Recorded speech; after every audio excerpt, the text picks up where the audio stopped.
اعوذ باللہ من الشیطان الرجیم بسم اللہ الرحمن الرحیم نحمدہ ونصلی علی رسولہ الکریم اما بعد الصلاۃ والسلام علیک یا رسول اللہ الصلاۃ والسلام علیک یا حبیب اللہ الصلاۃ والسلام علیک یا نبی اللہ۔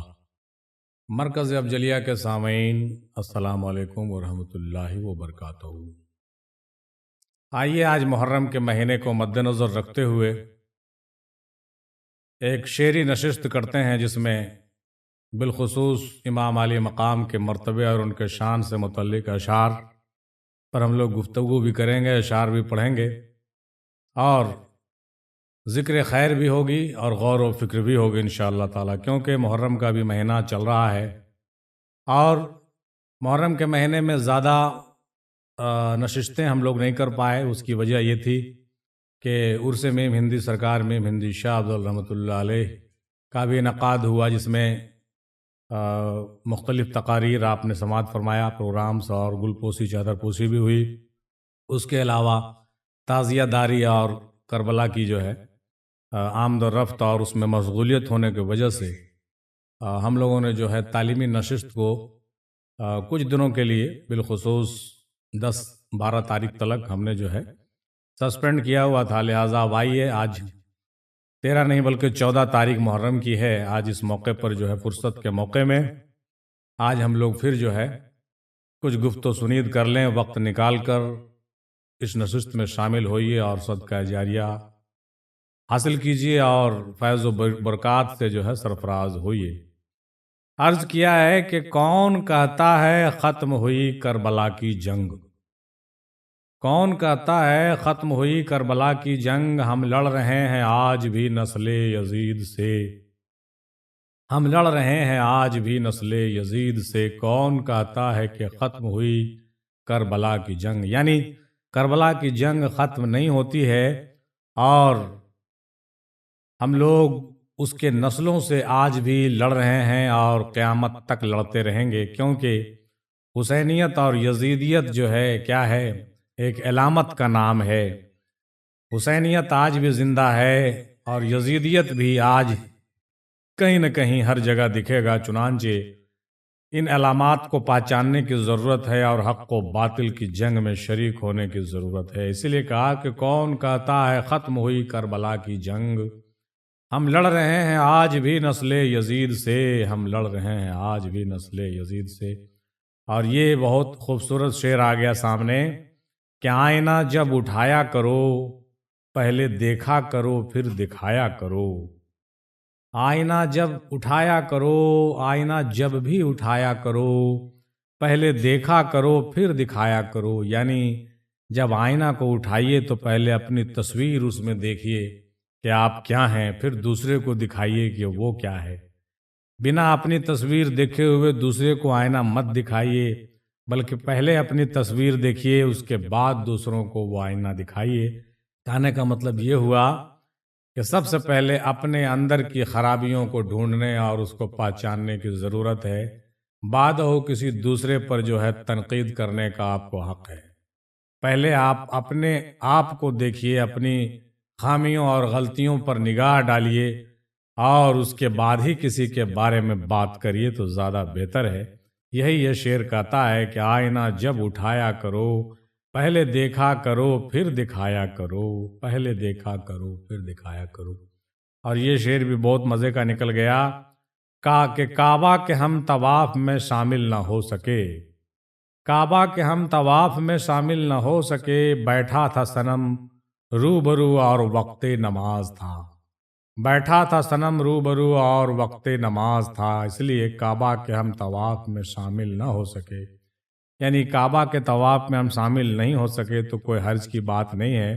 کیوں کہ صنم ہمارے سامنے بیٹھا ہوا تھا، میرا یار میرے سامنے بیٹھا ہوا تھا، گرچہ اذان کا وقت تھا، یعنی نماز کا وقت ہو یا اذان کا وقت ہو، لیکن ہمارا محبوب اگر ہمارے سامنے بیٹھا ہوا ہو تو نہ اس اذان کی کوئی اہمیت ہے، نہ نماز کی کوئی اہمیت ہے، نہ اس حج کی کوئی اہمیت ہے، کیونکہ جہاں پر محبوب ہے وہاں پر حج بھی ہے، نماز بھی ہے، وضو بھی ہے، اور ذکر اذکار ہے، تمام چیزیں ہیں، اسی لیے کہا کہ کعبہ کے ہم طواف میں شامل نہ ہو سکے۔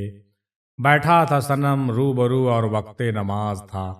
اور دوسرے معنی میں یہ بھی اخذ کر سکتے ہیں کہ جب صنم روبرو بیٹھا ہوا ہو تو وہی نماز کا وقت ہے، ہم کو اور کسی نماز کی ضرورت نہیں ہے۔ کہنے کا مطلب یہ ہوا کہ اپنے یار، اپنے رسول، اپنے پیر کی زیارت ہی سب سے بڑی چیز ہے، اور یہی وجہ ہے کہ رسول اللہ صلی اللہ تعالیٰ علیہ وسلم نے بعض وقت میں جو ہے عین نماز کے وقت میں لوگوں کو بلایا، اور لوگ نماز چھوڑ کر کے آپ کے قدموں میں، آپ کے سرن میں حاضر ہوتے تھے، اور حاضر نہیں ہونے پر آپ نے ناراضگی کا اظہار کیا ہے۔ اس سے یہ پتہ چلتا ہے کہ اصل حضور ہمارے حضور ہیں، نماز کی حضوری ہمارے حضور کی حضوری ہے، اور جہاں ہمارے حضور حاضر ہیں وہی جگہ جو ہے نماز کی جگہ ہے، وہی جگہ قبلہ گاہ ہے، اور وہی جگہ جو ہے سب سے اہم معتبر ہے، اور وہی مقام سجدہ ہے، اس میں کوئی شک کی بات نہیں ہے۔ معاملہ ہے یہ تاثیر خون کا شاہد، غم حسین کا فرقوں سے کیا تعلق ہے۔ معاملہ ہے یہ تاثیر خون کا شاہد، غم حسین کا فرقوں سے کیا تعلق ہے۔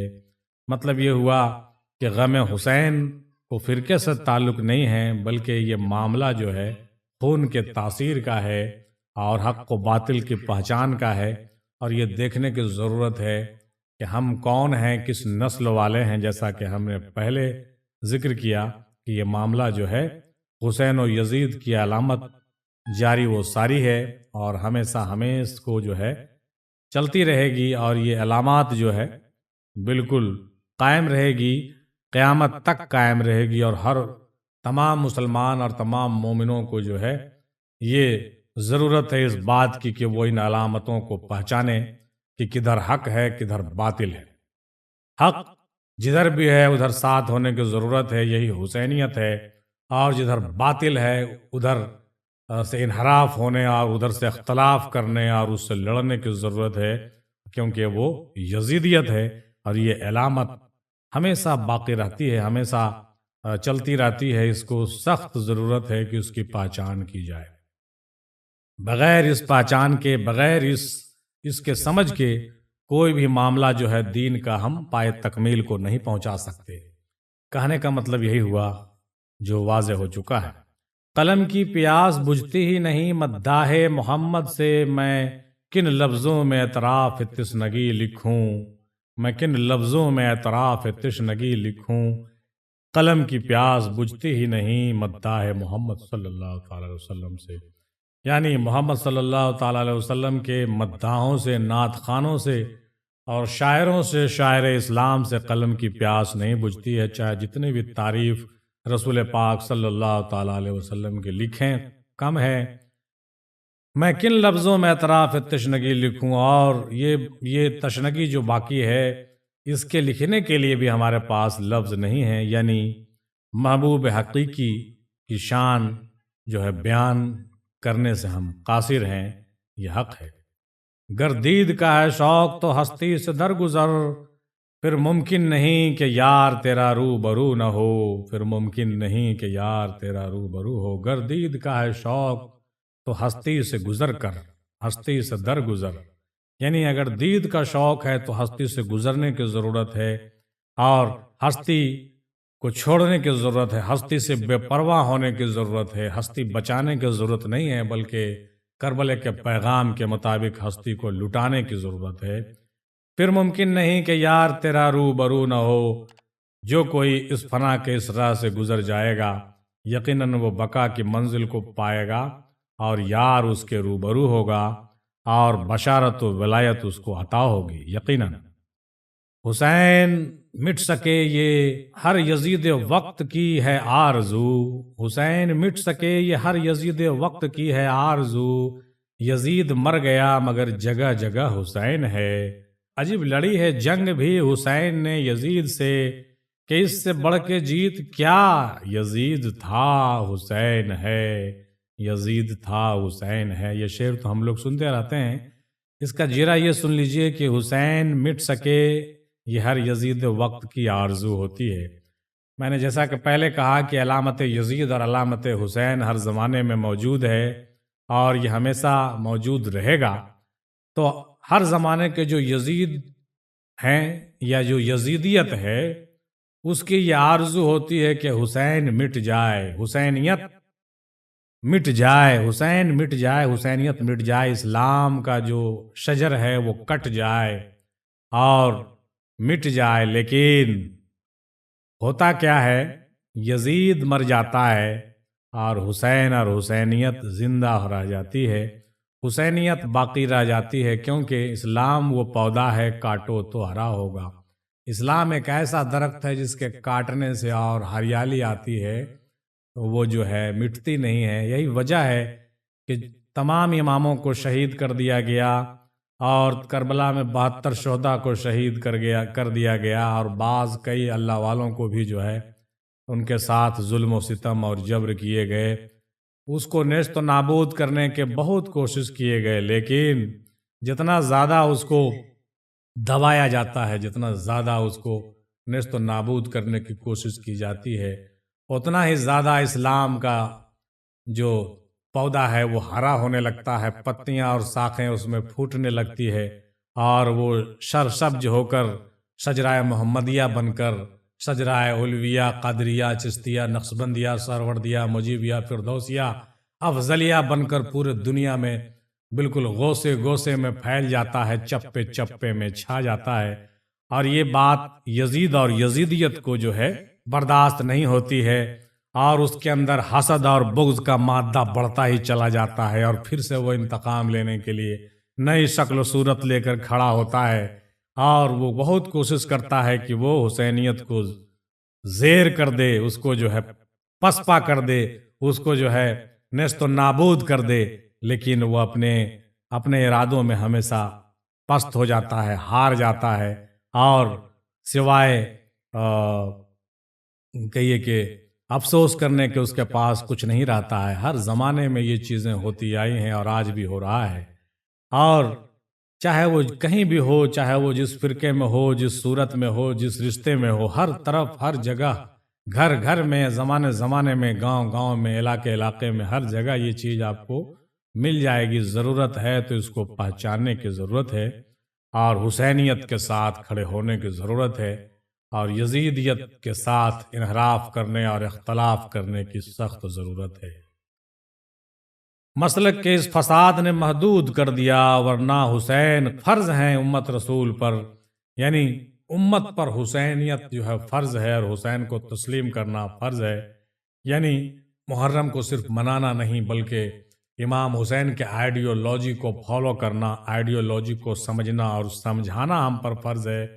مسلک کے اس فساد نے محدود کر دیا، ورنہ حسین فرض ہیں امت رسول پر، ورنہ حسین فرض ہیں۔ جس طرح سے نماز، روزے، حج اور زکوٰۃ فرض ہے، اسی طریقے سے حسین علیہ السلام اور اہل بیت علیہ السلام کی محبت بھی فرض ہے۔ یہ حدیثوں سے بھی واضح ہے، قرآن کی آیات بھی چینک کر یہ بات کر رہی ہے کہ حسین فرض ہیں ہم لوگوں پر۔ مراد یہ ہے کہ حسین کی آئیڈیولوجی ہم پر فرض ہے، اور حسین نے جو ہے علیہ السلام نے قرآن حدیث کے اس تمام نسخے کو مکمل کرنے کے بعد اس پر جو ہے حسینیت کی ایک مہر لگا دی، اور یہ بتا دیا کہ میں جس کو بیعت کروں، جن چیزوں کو میں بیعت کروں وہ حق ہے، جن چیزوں سے میں جہاد کروں وہ باطل ہے۔ امید ہے یہ بات میری آپ لوگوں کو سمجھ میں آ رہی ہوگی، کیونکہ اسلام صرف کلمہ پڑھ لینے کا نام نہیں ہے، بلکہ اسلام میں جہاد بھی فرض ہے، حق و باطل کو پہچاننا فرض ہے، حق کے ساتھ کھڑے ہونا فرض ہے۔ کہیں تلوار اور کہیں جو ہے تیر کی ضرورت پڑتی تھی تو نکالے جاتے تھے، لیکن باطل کے ساتھ کوئی سمجھوتا نہیں، کسی بھی یزیدی فتنے اور یزیدیت کے ساتھ کوئی کمپرمائز نہیں، بالکل نو کمپرمائز ہو۔ یہ امام علی مقام کا پیغام ہے، اور صرف اسلام میں نہیں بلکہ پوری دنیا میں یہ پیغام جو ہے عام ہو رہا ہے اور عام کیا جا رہا ہے، کیونکہ یہ بات سچ اور است کی ہے، یہ بات جو ہے سچ اور جھوٹ کی ہے۔ جہاں سچ ہے وہاں اسلام ہے، وہاں حق ہے، جہاں جھوٹ ہے، جہاں فریب اور دغا اور مکر ہے، وہاں پہ کفر ہے، منافقت ہے اور شرک ہے، غداری ہے، دھوکے بازی ہے اور پتہ نہیں کیا کیا ہے۔ لہٰذا ان چیزوں کو سمجھنے کی ضرورت ہے، کیونکہ حسین ہم لوگوں پر فرض ہیں، حسینیت ہمارا ایمان ہے، اور ہمارا جو ہے ہم تو بلکہ فرض نہیں اس کو واجب قرار دیں گے، کیونکہ حسینیت ہی اصل چیز ہے اور اصل دین محمدی ہے۔ فخر ہے ہمیں تم پر اے حسین، تم نے سکھایا ہے مسلمانوں کو سجدہ کرنا، تم نے سکھایا ہے مسلمانوں کو سجدہ کرنا۔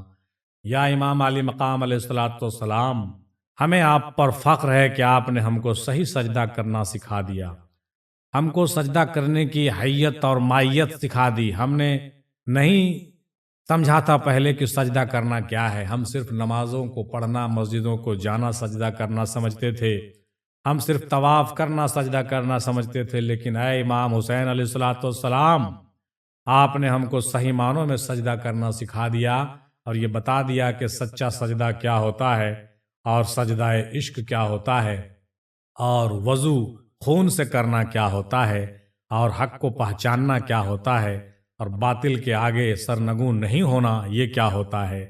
کون سی بڑی بات تھی، امام علی مقام یزید کی بات کو مان لیتے، کسی بھی طرح سے کمپرمائز کر لیتے اور ہندوستان پاکستان کے کسی دوسرے علاقے میں آ کر کے سکون سے زندگی گزارتے، اللہ اللہ کرتے، اور جنت بھی پکی تھی اور سب کچھ ہوتا، دنیا بھی اچھا تھا، لیکن آپ نے ایسا نہیں کیا۔ کیوں؟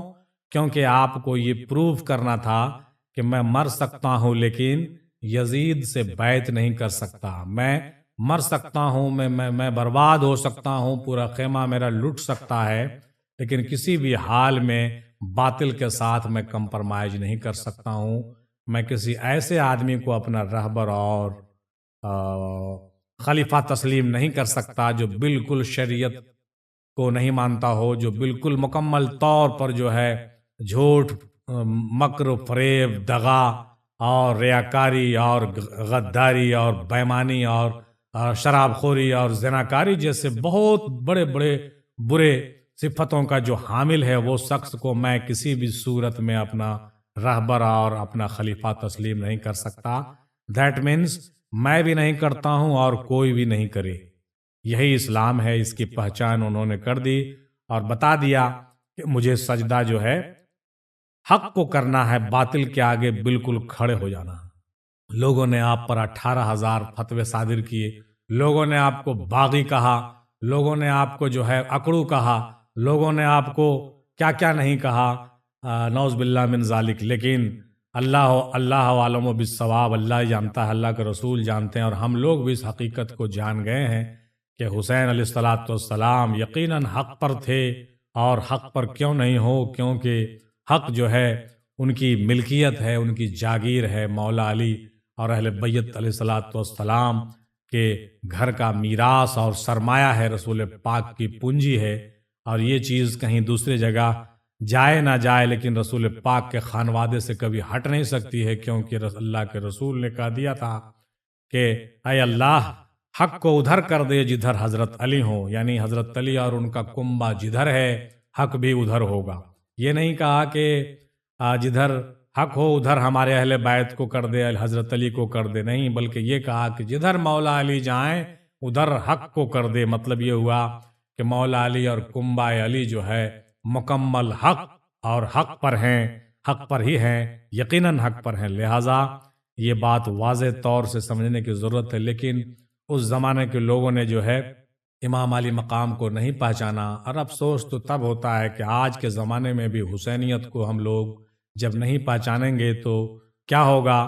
یہی حال ہوگا کہ ہم کبھی یزید کی طرف ڈھل جائیں گے، کبھی ہم حسین کی طرف جھکتے ہوئے نظر آئیں گے، اور ہماری جو ہے حالت کیا ہوگی؟ متزلزل ہو جائے گی۔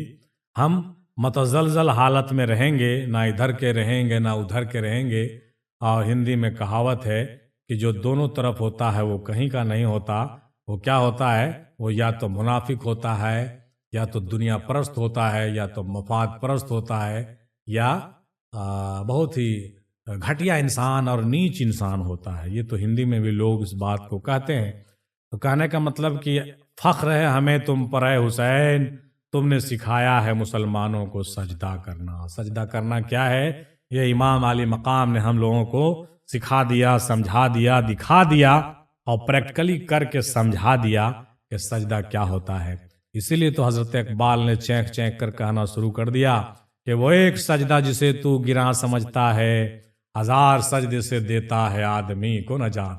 آج کیا وجہ ہے کہ صوفیہ اکرام بعض لوگ جو 5 وقتہ نماز نہیں بھی پڑھتے لیکن وہ حقیقی سجدہ جب کرتے ہیں تو اللہ اور اللہ کے رسول ان سے خوش ہو جاتے ہیں اور بڑے بڑے مرتبے ان کو عنایت ہوتے ہیں، ان کو جو ہے بڑے بڑے بشارتیں اور بڑی بڑی ولایتیں عطا ہوتی ہیں، گرچہ ظاہری طور سے وہ مسجدوں میں نہیں دکھائی دیتے، ظاہری طور سے وہ داڑھی ٹوپی اور والے نہیں دکھائی دیتے، جبہ دستار والے، پھر بھی اللہ تعالیٰ ان لوگوں کو بڑے بڑے مرتبے کیوں عطا کرتا ہے؟ کیوں کہ وہ حقیقی سجدہ کو پہچانتے ہیں، اور حقیقی سجدہ جب وہ ادا کرتے ہیں تو ان کی منزل و مقصود جو ہے پائے تکمیل کو پہنچتی ہے، اور اللہ تعالیٰ ان کو جو ہے امام علی مقام حسین علیہ الصلوۃ والسلام کے ساتھ جو ہے ان کو جو ہے درجہ عطا کرتی ہے، کہیں شہید کا درجہ، کہیں غازی کا درجہ، اور کہیں جو ہے صوفی اور صالحین کا درجہ ان کو عطا کر کے عالم ارواح میں ان لوگوں کے ساتھ ان کو کھڑا کر دیا جاتا ہے جن کے آئیڈیالوجی کو یہ لوگ زندگی بھر فالو کرتے رہے۔ یقیناً یہ بہت بڑا پیغام ہے ہم لوگوں کے لیے۔ اللہ اللہ وہ شبیر کا زور بازو، ایک ہی وار میں کر دی صف آدھا خالی، وہ تو ایک سجدہ ہے شبیر نے رکھ لی عزت، ورنہ ہو جاتی خدا والوں سے دنیا خالی، ورنہ ہو جاتی خدا والوں سے دنیا خالی۔ جناب نصیر الدین صاحب نے یہ بات بہت عمدہ کہی ہے کہ وہ شیر کا زور بازو تو تھا ہی تھا، ایک ہی بار میں جو ہے دشمنوں کو کس طرح سے پسپا کرتے ہوئے، کس طرح سے تہ تیگ کرتے ہوئے چلتے تھے، جس کے بارے میں حافظ جالندھری صاحب نے بھی جو ہے بہت عمدہ طریقے سے اپنے نظم میں اور اپنے مرثیہ نگاری میں باتیں بیان کی ہیں۔ لباس ہے پھٹا ہوا غبار میں اٹا ہوا، یہ بال یقین حسین ہے نبی کا نور عین ہے۔ یہ کلام ہم لوگ بچپن میں پڑھا کرتے تھے۔ تو کہنے کا مطلب یہ ہوا کہ اس طریقے سے جو ہے زور بازو کا تو ہم لوگ سبھی جانتے ہیں، پوری دنیا جانتی ہے کہ ہاشمی خاندان اور اہل بیت علیہ الصلوۃ والسلام اور مولا علی کی وہ تلوار ذوالفقار اور ان کی جنگوں کا وہ جو ہے مرد میدان ہیں ایسے کہ حضرت علی کانپتی ہیں، زمین جن کے پاؤں تلے دادا سرکار مہندی شاہ افضل رحمۃ اللہ علیہ نے لکھا ہے کہ وہ ان کی زور بازو کی کیا بات، اور ان کے خاندان کے لوگوں کے اور ان کے بال بچوں کے زور بازو کی کیا بات ہے۔ اکیلے کافی تھے پورے کربلا کے لیے، لیکن کیونکہ معاملہ تھا کچھ اور، معاملہ کچھ مصلحت اور کچھ راز و بھید کا تھا، کچھ کمپرمائز بچپن میں کیے گئے تھے، کچھ ایگریمنٹ سائن ہوا تھا، لہٰذا آپ کو اپنے جو ہے ہاتھ روکنے پڑے تھے اور آپ کو شہادت دینی پڑی تھی، وہ الگ مسئلہ ہے۔ لیکن کہنے کا مطلب اگر وہ لڑنا چاہتے تو اکیلے حضرت عباس سے مقابلہ کرنے والا قسم خدا کی کوئی نہیں تھا 22,000 اور 30,000 کے افواج کے اندر یزیدی فوج میں۔ لیکن معاملہ یہاں پر کچھ اور تھا، لہٰذا اس طریقے سے ہوا جو کچھ ہوا وہ تو داستان کربلا میں آپ سنتے رہتے ہیں۔ میرا مقصد داستان کربلا بیان کرنا نہیں ہے، بلکہ یہ پیغام دینا ہے کہ آئیڈیالوجی امام علی مقام جو ہے اس کو ہم کو کیسے فالو کرنا ہے، اور مرکز افضلیہ کے بینر تلے ہم لوگ اکثر و بیشتر جو ہے انہی مدوں پر ڈسکشن کرتے رہتے ہیں۔ تو وہ ایک سجدہ شبیر نے رکھ لی عزت، ورنہ ہو جاتی خدا والوں سے دنیا خالی، یعنی سجدہ شبیری کی جو بات ہوتی ہے وہ سجدہ شبیر نے ہم تمام مسلمانوں کی عزت رکھ لی، ورنہ خدا والوں سے دنیا خالی ہو جاتی اور کوئی آئیڈیالوجی بچتا نہیں بچتا۔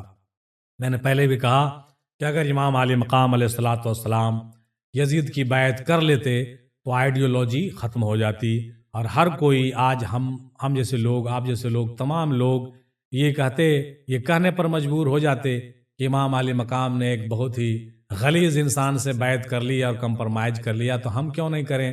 چنانچہ ہم لوگ بھی کسی نہ کسی کے آگے سرنگو ہوتے ہوئے نظر آتے، اور کوئی دین اسلام کا کوئی آئیڈیالوجی اور کوئی کنسیپٹ نہیں رہ جاتا۔ ہندی میں کہیں کہ سارا کا سارا بالکل گھور مٹھا ہو جاتا، کدھر کفر ہے کدھر اسلام ہے پتہ نہیں چلتا، کدھر حق ہے کدھر باطل ہے پتہ نہیں چلتا، اور کدھر جو ہے سو سنت رسول ہے اور کدھر جو ہے بے راہ روی ہے، کچھ پتہ نہیں چلتا۔ کہنے کا مطلب یہ ہوا کہ نکاح اور زنا میں فرق نہیں رہ جاتا، چوری اور ایمانداری میں فرق نہیں رہ جاتا، سچ اور جھوٹ میں فرق نہیں رہ جاتا، حلال اور حرام کی تمیز نہ رہ جاتی، تو کل ملا کے یہ سمجھ لیجئے کہ اسلام کے آنے کا کوئی بھی مقصد نہیں رہ جاتا، اور اسلام کا آنا، قرآن کا آنا سارا کا سارا ختم ہو جاتا، اس کی مقصدیت فوت ہو جاتی۔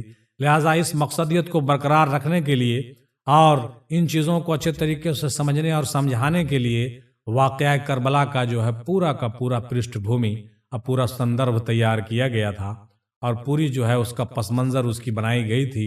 یہ اللہ کی قدرت بھی اس میں شامل تھی، اور زمانے اور حالات کے اس کے سارے مینجمنٹ موجود تھے۔ بہرحال لیکن جو ہونا تھا وہ ہوا، لیکن اس فرق کو سمجھنا اور اس کنسیپٹ کو اپنانا ہمارے لیے بہت ضروری ہے، اور صرف اپنانا نہیں بلکہ اپنے دل و جگر میں اتار لینا اس کی ضرورت ہے۔ اور امام علی مقام کے اس پیغام والے اس محرم کے مہینے میں ہم دنیا بھر کے تمام لوگوں سے، تمام مسلمانوں سے، تمام فرقے کے لوگوں سے، تمام پیروں سے، تمام مریدوں سے، تمام اہل تشیع، تمام اہل سنی حضرات اور تمام مسلمانوں کو یہ پیغام دینا چاہتے ہیں کہ امام علی مقام کے اس محنت و مشقت کو رائے گاں جانے مت دیجیے، اور صرف پرچم کو اٹھا لینے، تعزیہ بنا لینے اور صرف ہائے ہائے کرنے اور ماتم کرنے تک اس کو محدود مت رکھیے، بلکہ اس کے اصل آئیڈیالوجی اور اس کے کنسیپٹ کو خود بھی سمجھیے اور لوگوں تک پیغام لوگوں تک پہنچائیے، اور اس کو بہت ہی آسان طریقے سے ایک دوسرے تک جو ہے پہنچائیے، اور یہ بتانے کی کوشش کیجیے کہ اصل ہمارا آئیڈیالوجی ہے اور ہم اس آئیڈیالوجی کو فالو کرتے ہیں، اور یہی اصل ایمان ہے، یہی اصل اسلام ہے۔ اور اگر امام علی مقام کی آئیڈیالوجی ہم فالو نہیں کریں گے تو ہم اسلام سے یقیناً خارج ہو جائیں گے، اور ہمارا جو ہے اسلام پہ رہنا بیکار ہوگا۔ اور یہی وجہ ہے کہ آج ہم بہت سارے حصے میں تقسیم ہونے کے باوجود بھی ہم الگ الگ ہیں اور ٹکڑے ٹکڑے ہو گئے ہیں اور الگ الگ حصے میں ہو گئے ہیں بالکل، اور یہی وجہ ہے کہ ہم کمزور ہو گئے ہیں۔ پوری دنیا میں آج ہمارا جو ہے کوئی وقار نہیں ہے، کیونکہ ہم نے اصل کنسیپٹ کو کھو دیا ہے، ہم نے جو ہے حق و باطل کی پہچان کھو دی ہے، ہم نے امام علی مقام کے پیغام اور مولا علی کے پیغام کو رد کیا ہے، رسول پاک کے مشن کو فراموش کرنے کی گستاخی کی ہے ہم نے۔ لہٰذا ہم تمام لوگوں کو یہ دعوت اور دعوت فکر دینا چاہتے ہیں کہ مشن محمدی کو پکڑنے کی کوشش کریں، اور یہ جو ہمارا مشن اولیاء اور صوفیہ ہے، جو مشن افضلیہ ہے، اس کو بھی سمجھنے کی کوشش کریں، کیونکہ یہ سارا مشن کا جو مرکز اور جو محور ہے وہ ایک ہی ہے کہ ہم حسینیت کے کنسیپٹ کو سمجھیں اور لوگوں تک پہنچائیں، اور یہی بہت بڑا کام ہوگا ہم تمام لوگوں کے لیے، بالخصوص طلباء کے لیے بھی، علماء کے لیے بھی، اور تمام فقہا اور تمام پیروں کے لیے بھی، اسکالر کے لیے بھی، کہ ہم اس کنسیپٹ کو کلیئر کریں کہ اصل بات کیا ہے، اور کون سی بات تھی جس کی وجہ سے امام علی مقام نے جو ہے بیعت کرنے سے انکار کیا تھا، اور کون سی بات تھی جس کی وجہ سے امام علی مقام جو ہے ڈٹ گئے، اڑ گئے اور بالکل بضد ہو گئے، اور سر کو کٹانا مناسب سمجھا، کنبے کا کنبا گنوانا مناسب سمجھا، لیکن اس ہٹ دھرم انسان اور اس ضدی اور اس ظالم انسان کے آگے جھکنا تسلیم نہیں کیا۔ یہ بہت بڑی بات ہے اور بہت بڑا پیغام ہے، اور یہ امام علی مقام کا پیغام پوری دنیا کو سمجھنے کی ضرورت ہے۔ ہم امید کرتے ہیں کہ ہماری کوشش کامیاب رہے گی انشاءاللہ تعالی۔ آگے بڑھتے ہوئے دیکھتے ہیں کچھ اور اشعار کو۔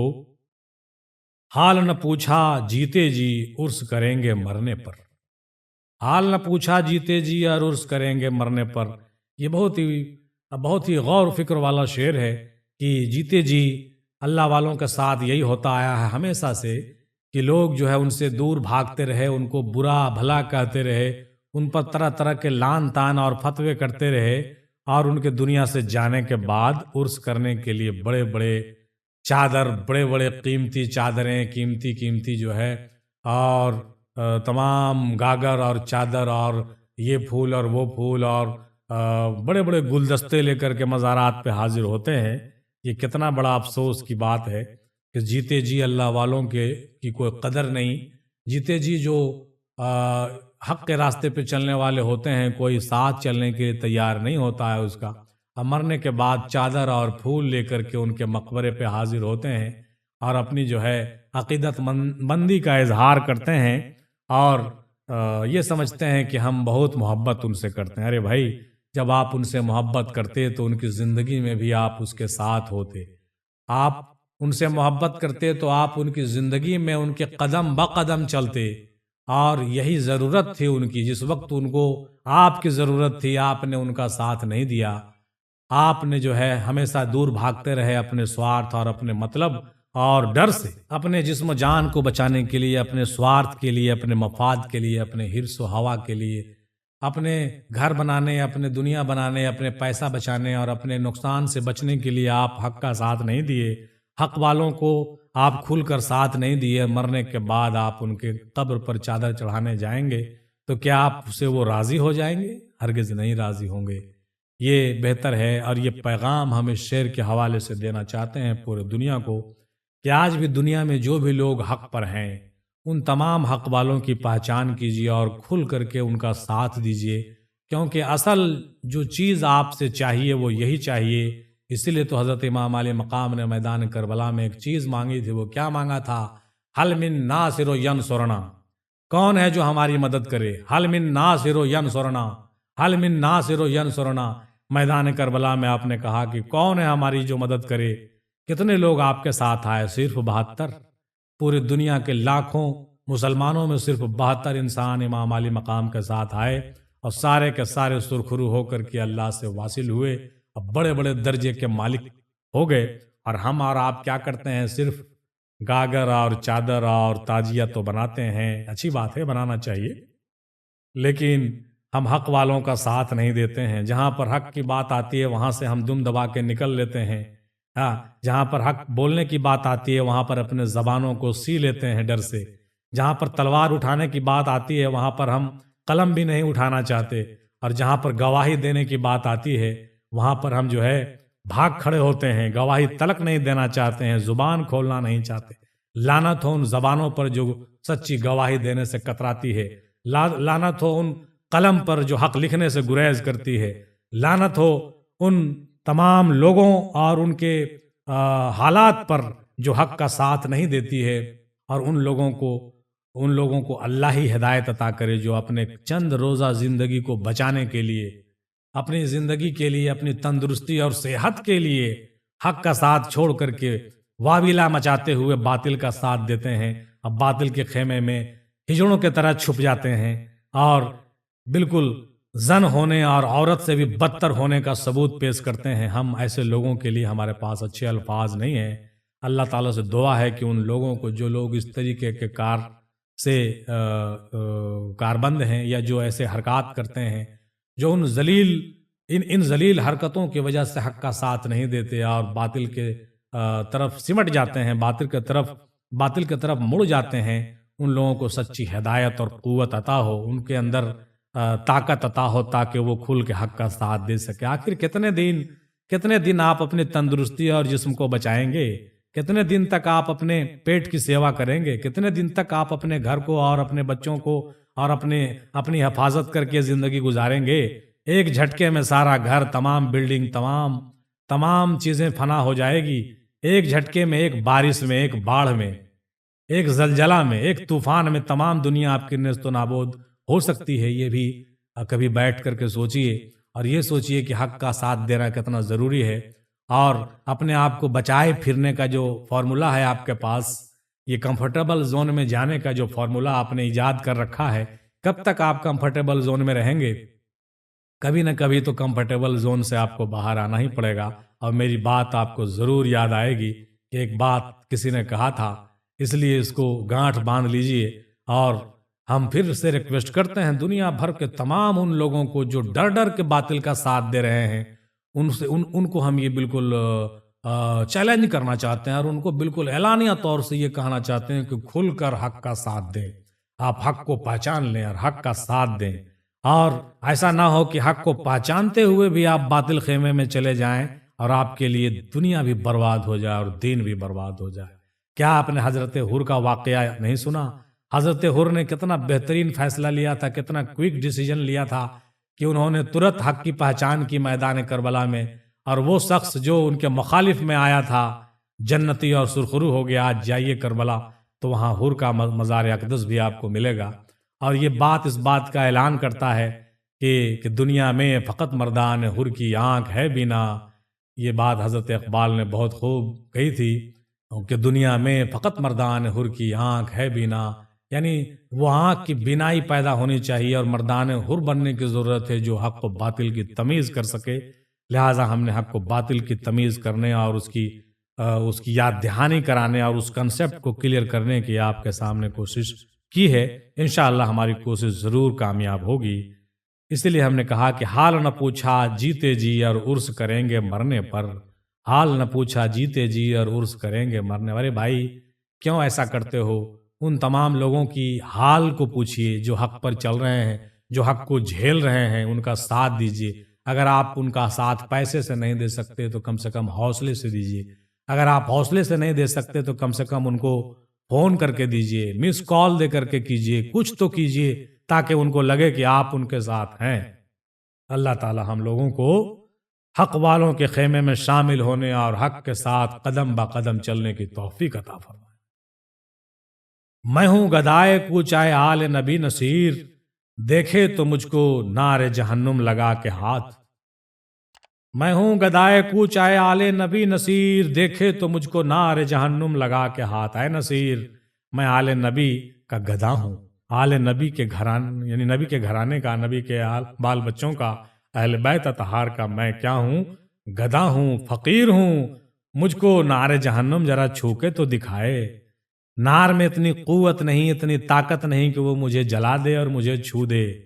نار خود بجھ جائے گی، مجھے جلا نہیں سکتی ہے، کیونکہ میں جب نور والے سے جڑ گیا ہوں تو میں بھی نورانی ہو گیا ہوں. قسم خدا کی میرے اندر بھی نور کا تجلی ہے، ہم پر بھی نور کی تجلیوں کی بارش ہو رہی ہے، اور مجال نہیں ہے کہ میرے سامنے نار آ جائے یا ناری صفت لوگ آ جائیں. یہ ہو ہی نہیں سکتا ہے. مجال نہیں ہے کہ میرے آنکھوں سے آنکھیں ملا کر کوئی ناری شخص بات کر لے یا ہمارے سامنے آ جائے. یہ ہو ہی نہیں سکتا ہے. میں ہوں گدائے کوچائے آل نبی نصیر، دیکھے تو مجھ کو نار جہنم لگا کے ہاتھ. دیکھے تو مجھ کو نار جہنم لگا کے ہاتھ. اور ہمارے پاس ہیں الفاظ کے حسین دھاگے، ہمارے پاس ہیں الفاظ کے حسین دھاگے. اسی سے ہم غم دنیا کا مال بنتے ہیں، اسی سے ہم غم دنیا کا مال بنتے ہیں. ہمارے پاس الفاظ کے حسین دھاگے ہیں. ہم زبان سے بات کرتے ہیں تاکہ آپ کے دلوں کو گرما سکیں، آپ کے روحوں میں وہ ایمان کی آگ جلا سکیں. اور اسی سے ہم غم دنیا کا مال بنتے ہیں. دنیا کے غم کو ہم اس سے بن سکتے ہیں، غم دنیا ہم بن سکتے ہیں. اور دنیا میں اگر غم آ جائے تو کوئی پرواہ نہیں ہے ہمارے لیے، کوئی فکر کی بات نہیں ہے، کیونکہ ہم دین والے ہیں. ہمارے لیے دین کی اہمیت ہے، ہمارے لیے دین کی پرائرٹی ہے. ہم ہمیشہ دین کو پرائرٹی دیتے ہیں. دنیا کتنے دن ہمارے ساتھ رہے گی؟ ہمارے بال بچے کتنے دن ہمارے ساتھ رہیں گے؟ 2 سال، 4 سال، 10 سال، 20 سال، اس سے زیادہ نہیں. لہٰذا ہم لوگوں کو چاہیے کہ دنیا نہیں دین کی فکر کی جائے.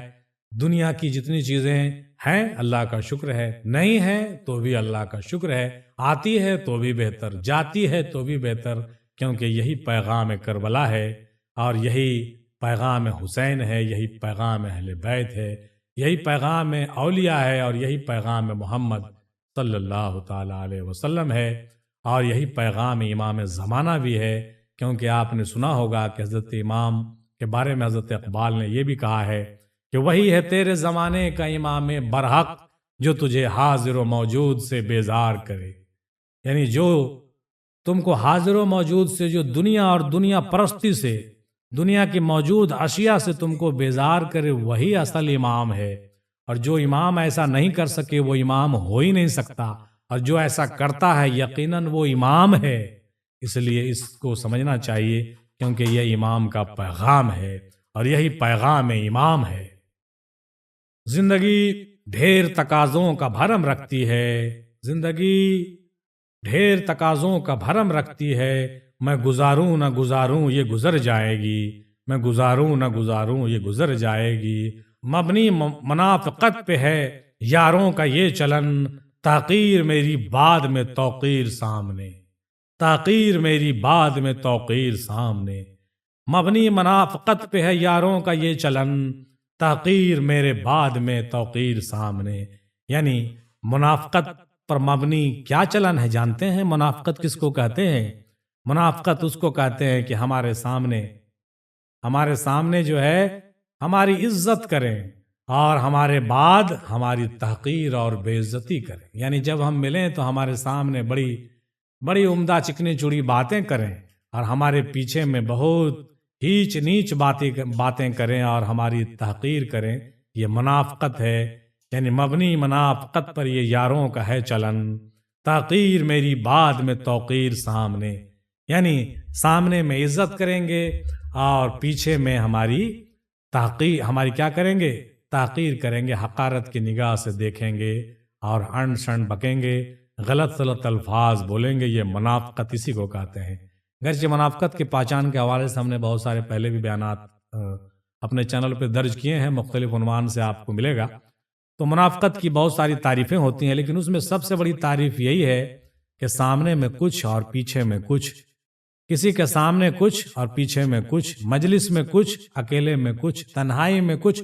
یعنی اس شخص کا جو موقف ہوتا ہے وہ صاف نہیں ہوتا ہے، اور صبح کچھ شام کچھ. یعنی اس طریقے سے ان کے حالات بدلتے رہتے ہیں، اور ایسے ہی لوگوں کو منافق کہا گیا ہے. اور یہ ہم نہیں کہہ رہے ہیں بلکہ کتابوں میں یہ باتیں لکھی ہوئی ہیں. لہٰذا جو لوگ منافقت کی ڈیفینیشن اپنے طریقے سے بنا رہے ہوں ان کو چاہیے کہ منافقت کی صحیح ڈیٹیلز وہ سرچ کریں اور قرآن حدیث کی روشنی میں سمجھیں.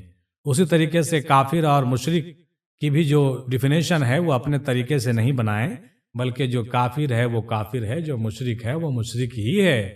آپ کسی بھی کافر مشرک کو دوسرے الفاظ سے یاد نہیں کر سکتے. جو کافر ہے اس کو کافر کہنا ہی چاہیے، جو مشرک ہے وہ مشرک ہی ہے، اس کو مشرک کہنے میں کوئی یار نہیں ہے. اور جو غدار ہوتا ہے اس کو غدار ہی کہا جاتا ہے، اور بیمان کو بیمان ہی کہا جاتا ہے. کوئی دوسرا الفاظ اس کے لیے ہے ہی نہیں، لہٰذا دوسرا الفاظ سے اس کو یاد بھی نہیں کیا جا سکتا. لہٰذا ہم لوگوں کو بھی چاہیے کہ اپنے صحیح موقف پر قائم رہیں، اور جس کے لیے جو الفاظ قرآن حدیث نے بیان کیے ہیں اس کو کہنے میں شرم نہیں آنی چاہیے، اس کو کہنے میں ڈر خوف نہیں آنا چاہیے. آئین جواں مرداں حق گوئی وہ بے باکی، اللہ کے شیروں کو آتی نہیں روبائی. اللہ کے شیر ہو تو گیدڑ پنا مت کرو، گیدڑوں والی بات مت کرو، شیروں والی بات کرو. چیتے کا جگر چاہیے شاہی کا تجسس، جی سکتے ہیں بے روشنی دانش و فرہنگ. اسی لیے یہ بات کہا گیا ہے، اور امام علی مقام نے انقلابی طور پر اس محرم کے مہینے میں، یوں کہیے کہ ہر محرم کے مہینے میں یہ پیغام دیا جاتا ہے اور دلایا جاتا ہے، ڈنکوں کے ذریعے سے، تعزیہ داری کے ذریعے سے، پرچم کشائی کے ذریعے سے، اور لنگر و طعام کے ذریعے سے. اس کے علاوہ جو جلوس و اجلاس کے ذریعے سے یہ پیغام امام جو ہے، پیغام حسین جو ہے، پورے دنیا میں چینک چینک کر اپنی بات یہ کہہ رہا ہے. اور یہ کہا جا رہا ہے کہ اٹھو جاگو اور حق کو پہچانو اور حق کا ساتھ دو. اپنا معیار زمانے سے جدا رکھتے ہیں، ہم تو محبوب بھی محبوب خدا رکھتے ہیں. ہم تو محبوب بھی محبوب خدا رکھتے ہیں. صاحب ہمارا کوئی محبوب کوئی دوسرا نہیں ہے، محبوب خدا ہے، اور محبوب خدا کا اہل بیت علیہ الصلوۃ والسلام ہے. کل جنہیں چھو نہیں سکتی تھی فرشتوں کی نظر، آج وہ رونق بازار نظر آتے ہیں. کل جنہیں چھو نہیں سکتی تھی فرشتوں کی نظر، آج وہ رونق بازار نظر آتے ہیں.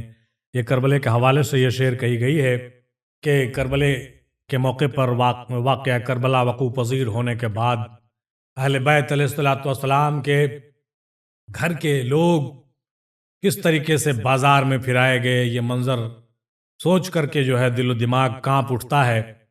اور کوئی بھی بچہ ہو یا بوڑھا ہو یا جوان ہو یا کسی قوم کا انسان ہو، جب یہ منظر سنتا ہے تو رونے پر مجبور ہو جاتا ہے، اور اپنے آنکھوں کو روک نہیں سکتا، اپنے آنسوؤں کو روک نہیں سکتا. کیونکہ یہ ایسی کیفیت ہے، یہ ایسی بے دردی اور بالکل گری ہوئی بات ہے ان یزیدیوں کے جانب سے جو کیا گیا، کہ انسانیت بھی شرمشار ہے اس پر. ایک انسان اس بات کو گوارا نہیں کر سکتا کہ کس طریقے سے عورتوں کے ساتھ جو ہے غلط سلوک کیے گئے، اور ان کو بازاروں میں پھرایا گیا، اور ان کے جو ہے چادریں اتاری گئیں، اور اس طریقے سے گھسیٹتے ہوئے ان کو جو ہے لے جایا گیا. یہ سن کر کے اور یہ بیان کر کے سرکار مہر شاہ افضل رحمۃ اللہ علیہ بھی جو ہے اپنے آپ کو روک نہیں پاتے تھے اور کربلے کے حالات کو بیان نہیں کر پاتے تھے. لہٰذا ہم لوگ بھی زیادہ کوشش کرتے ہیں کہ کربلے کے حالات کو بیان کرنا بہت دشوار ہے، گرچہ سننا چاہیے لیکن بیان کرنا بہت دشوار ہے. لیکن یہ پیغام جو بات ہے، جو اصل پیغام ہے، اس سے یہی جاتا ہے کہ اہل بیت علیہ الصلوۃ والسلام کے ساتھ جو کچھ ہوا یا جو کچھ ہونا تھا تو ہو ہی چکا، لیکن اتنا کیوں ہوا اس پر ہم غور کریں کہ کربلا کیوں ہوئی اور کس طرح سے ہوئی، اس کے پیچھے وجہ کیا تھی، اس کے پیچھے کنسیپٹ کیا تھا، اس کے پیچھے لاجک کیا تھا، اور امام علی مقام کو اڑ جانے کے پیچھے جو اصل راز تھا وہ کیا تھا. اس بات کو سمجھنا بہت ضروری ہے. لہٰذا ہم نے اپنے اس چھوٹے سے بیان اور تقریر میں یہ کوشش کی ہے اپنے جانب سے جہاں تک ہم سے ہو سکا کہ ہم آپ کے سامنے جو ہے کربلے کے کنسیپٹ کو کلیئر کر سکیں اور وجوہ کربلا جو ہے وہ ہم آپ کے ذہن دل تک اتار سکیں، اتارنے میں کامیاب ہو سکیں کہ کن وجہ سے کربلا ہوئی. یہ اس وجہ سے، اس حوالے سے نہیں کہ کیا مواد رہے تھے، کس نے کیا دشمنی کی تھی، بلکہ اس حوالے سے کہ وہ کون سی بات تھی جس کو ماننا آپ نے بالکل گوارا نہیں کیا، وہ کون سی بات تھی جس کے لیے آپ ہمیشہ بضد رہے، وہ کون سی بات تھی جس کے لیے آپ نے تمام کنبہ لٹا دیا لیکن آپ ٹس سے مس نہیں ہوئے اور قائم اور دائم رہے. اس بات کو سمجھنا اور اس بات کو ذہن و دل میں اتارنا ہمارا مقصد ہے.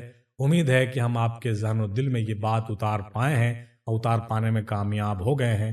انشاءاللہ تعالی اگر بات سمجھ میں آئی ہو تو دعا میں یاد رکھیے گا، اور اگر نہیں آئی ہو تو کوئی بات نہیں، پھر سے ہمارے آڈیو کلپ کو ریپیٹ کر کے سنیں اور وجوہ کربلا اور کنسیپٹ کربلا کو جو ہے اپنے دل و دماغ میں اترنے اور اتارنے کی کوشش کریں. اگر آپ سمجھ گئے ہیں تو آپ اپنے نسلوں میں یہ بات پہنچائیے، اپنے بچوں تک یہ بات پہنچائیے اور وہ کنسیپٹ ان کو کلیئر کیجئے کہ بیٹا مر جانا لیکن باطل کے آگے سرنگوں مت ہونا اور دنیا کی پرواہ بالکل مت کرنا.